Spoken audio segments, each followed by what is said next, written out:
जय श्री कृष्णा। आप सभी को पौष पूर्णिमा की बहुत बहुत शुभकामनाएं। आज की इस वीडियो में सुनेंगे पौष पूर्णिमा की संपूर्ण व्रत कथा।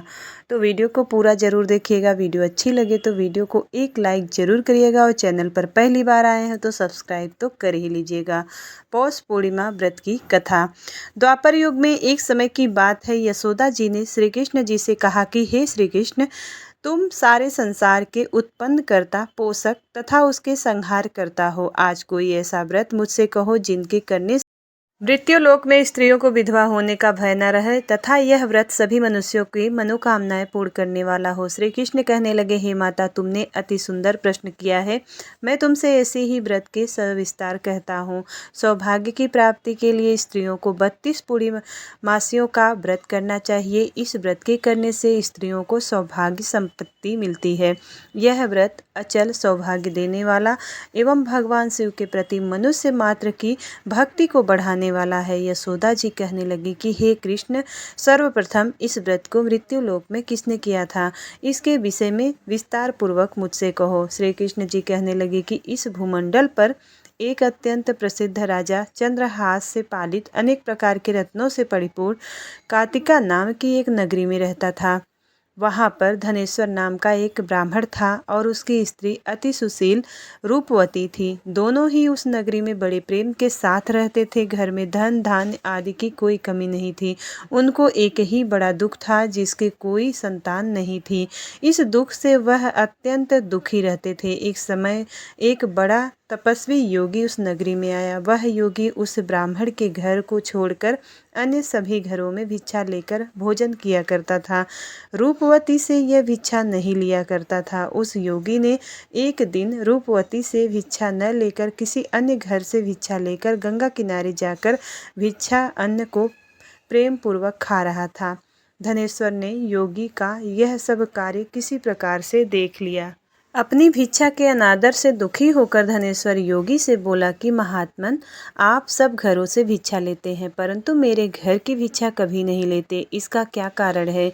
योगी ने कहा कि निसंतान के घर की भीख पतियों के अन्न की तुल्य होती है और जो पतितों का अन्न खाता है वह भी पतित हो जाता है। चूंकि तुम निसंतान हो अतः पतित हो जाने के भय से मैं तुम्हारे घर की भिक्षा नहीं लेता हूँ। धनेश्वर यह बात सुनकर अपने मन में बहुत दुखी हुआ और हाथ जोड़कर योगी के पैरों पर गिर पड़ा तथा अंतर्भाव से कहने लगा कि हे महाराज, यदि ऐसा है तो आप मुझको पुत्र प्राप्ति का उपाय बताइए। आप सर्वज्ञ हैं, मुझ पर अवश्य ही यह कृपा कीजिए। धन की मेरे घर में कोई कमी नहीं, परंतु मैं पुत्र न होने के कारण अत्यंत दुखी हूँ। आप मेरे इस दुख का हरण करें।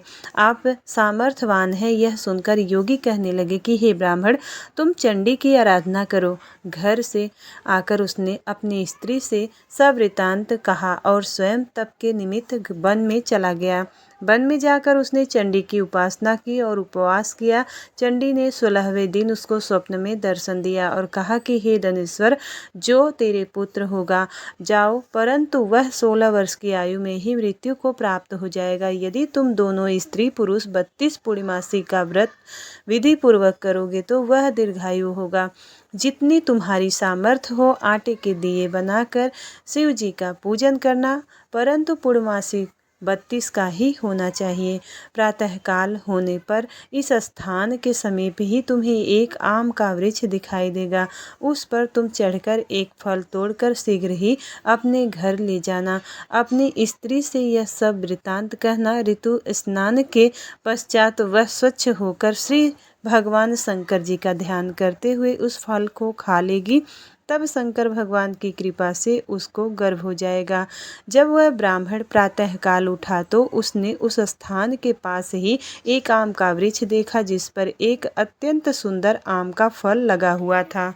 उस ब्राह्मण ने आम के वृक्ष पर चढ़कर उस फल को तोड़ने का प्रयत्न किया, परंतु वृक्ष पर कई बार प्रयत्न करने पर भी वह न चढ़ पाया। तो उस ब्राह्मण को बहुत चिंता हुई और विघ्न विनाशक श्री गणेश जी की वंदना करने लगा। हे दयानिधि, अपने भक्तों के विघ्नों का नाश करके उनके मंगल कार्यों को करने वाले, दुष्टों का नाश करने वाले, रिद्धि सिद्धि के देने वाले, आप मुझ पर कृपा करके इतना बल दे कि मैं अपने अपने मनोरथ को पूर्ण कर सकूं।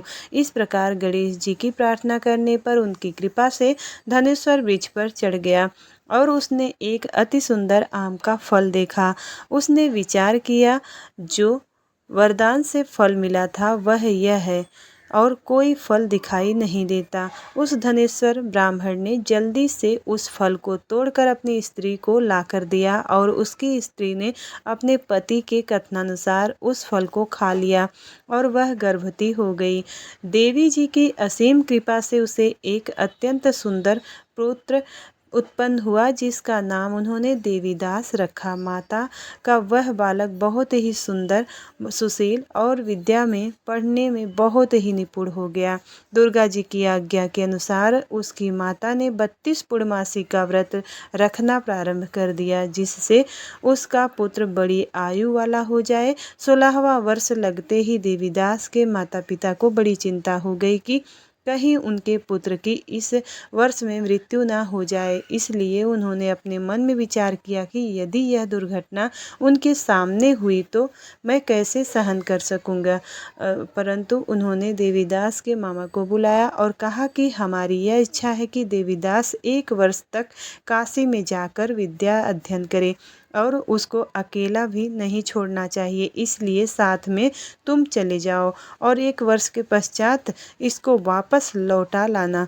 सब प्रबंध करके उसके माता पिता ने काशी जाने के लिए देवीदास को एक घोड़े पर बैठाकर उसके मामा को उसके साथ कर दिया, किंतु यह बात उसके मामा या किसी और को नहीं कही।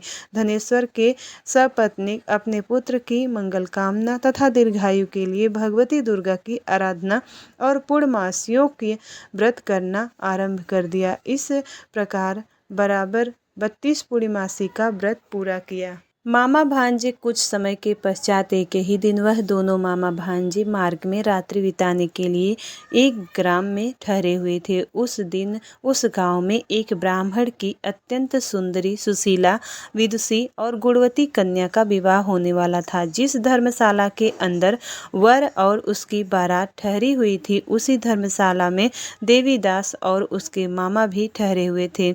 संयोगवश कन्या को तेल आदि चढ़ाकर मंडप आदि का कृत्य किया गया तो लगन के समय में वर को धनुर्वात हो गया। अस्तु वर के पिता ने अपने कुटुंबियों से परामर्श करके निश्चय किया कि यह देवीदास मेरे पुत्र जैसा ही सुंदर है, मैं इसके साथ ही लग्न करा दूं और बाद में विवाह के अन्य कार्य में लड़के के साथ हो जाएंगे। ऐसा सोचकर देवीदास के मामा से जाकर बोला कि तुम थोड़ी देर के लिए अपने भांजे को हमें दे दो, जिससे विवाह के लग्न का सब कृत्य सुचारू रूप से हो सके। तब उसका मामा कहने लगा कि जो कुछ भी मधुपर्क आदि कन्यादान के समय वर को मिले वह सब हमें दे दिया जाए, तो मेरा भांजा इस बारात को दूल्हा बन के जाएगा। यह बात पर वर के पिता ने स्वीकार कर लेने पर अपना भांजा वर बनाने के लिए भेज दिया। अब उसके साथ सब विवाह कार्य रात्रि में विधिपूर्वक संपन्न हो गया। पत्नी के साथ वह भोजन न कर सका और अपने मन में सोचने लगा कि न जाने यह किसकी स्त्री होगी। एकांत में इसी सोच में गर्म निसंकोच छोड़ने लगा तथा उसकी आंखों में आंसू आ गए। तब वधू ने पूछा कि क्या बात है, आप इतने उदासीन व दुखी क्यों हो रहे हैं। तब उसने सब बातें वर के पिता व उसके मामा में हुई सब बातें को बतला दी। तब कन्या कहने लगी कि यह ब्रह्म विवाह के विपरीत कैसे हो सकता है। देव, ब्राह्मण और अग्नि के सामने मैंने आपको ही अपना पति बनाया है, इसलिए आप ही मेरे पति हैं। मैं आपकी ही पत्नी रहूंगी, किसी अन्य की कदापि नहीं। तब देवीदास ने कहा कि ऐसा मत करिए, क्योंकि मेरी आयु बहुत थोड़ी है, मेरे पश्चात आपकी क्या गति होगी। इन बातों को अच्छी तरह विचार लो। परंतु वह दृढ़ विचार करने वाली थी, बोली कि जो आपकी गति होगी वही मेरी गति होगी। हे स्वामी, आप उठिए और भोजन करिए, आप निश्चय ही भूखे होंगे। इसके बाद देवीदास और उसकी पत्नी दोनों ने भोजन किया और शेष रात्रि में वह सो गए। प्रातःकाल देवीदास ने अपनी पत्नी को 3 नगों से जड़ी हुई एक अंगूठी दी, एक रुमाल दिया और बोला कि हे प्रिय, इसे लो और संकेत समझकर स्थित चित्त हो जाओ। मेरा मरण और जीवन जानने के लिए एक पुष्प वाटिका बना लो, उसमें सुगंधी वाली एक नवमल्लिका लगा लो, उसको प्रतिदिन जल में सींचा करो और आनंद के साथ खेलो कूदो तथा उत्साह मनाओ। जिस समय और जिस दिन मेरा प्राणांत होगा ये फूल सूख जाएंगे और जब ये हरे भरे हो जाएं तो जान लेना कि मैं जीवित हूँ। यह बात निश्चय करके समझ लेना कि मैं कोई संशय नहीं है। यह समझाकर वह चला गया। प्रातःकाल होते ही वह वहाँ पर गाजे बाजे बजने लगे और जिस समय विवाह के कार्य समाप्त करने के लिए वर तथा सब बाराती मंडप में आए तो कन्या ने वर को भली भांति से देखकर अपने पिता से कहा कि यह मेरा पति नहीं है, मेरा पति वही है जिसके साथ रात्रि में मेरा प्राणी ग्रहण हुआ था। इसके साथ मेरा विवाह नहीं हुआ था। यदि यह वही है तो बताएं कि मैंने इसको क्या दिया है। मधुपर्क और कन्यादान के समय जो मैंने भूषण आदि दिए हैं उन्हें दिखाएं तथा रात में मैंने क्या गुप्त बातें कही थी तब सब सुनाए।